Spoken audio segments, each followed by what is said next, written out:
Today I'm with Ruth Money, New Zealand's most well-known and effective victims advocate. And she just so happens to be a friend of mine too. So Ruth, it's so good to have you on campus. Thanks for coming. No problem. Thanks for having me.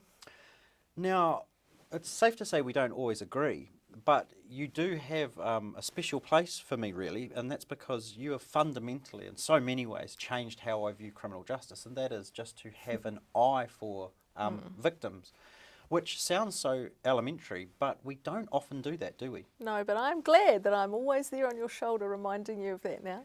Yeah, victims are they're not a party to the proceedings, and I think that is at the root cause of why they might be forgotten along the way. Victims are thrown into a journey and it's confusing, but actually the people working in the system aren't trained to be trauma informed or think about it from a victim's perspective. So lots of things go on, there's different languages used, we're talking about coming for a call over, what does that mean? So we need to do a lot of mahi in the system to make sure that people are thinking victim-centric. Broadly, what are the things that need to change at a big level? What needs to change in the victim space? Look, some of it absolutely is legislation, and that's going to take time, and these things seem to move at a glacial speed. But a lot of it is process and common sense.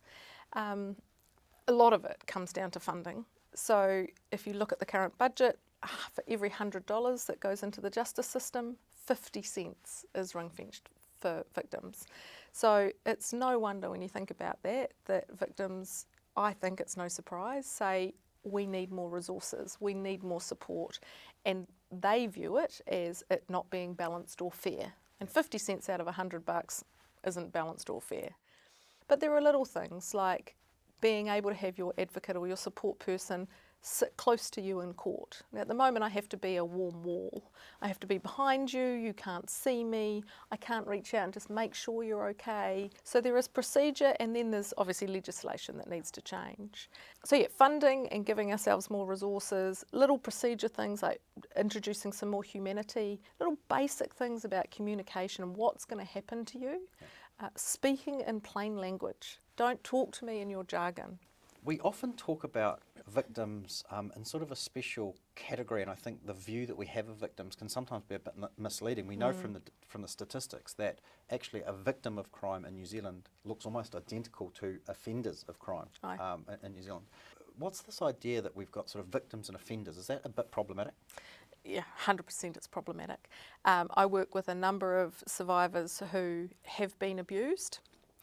They may, contextually, things happen in their life and they end up, and it's normally deprivation and devastation, they end up on the wrong track. They then end up as someone who may harm.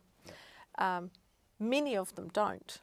So what is the difference between that response? A lot of it is the care and the support that person got when they were a victim. It needs a wraparound response.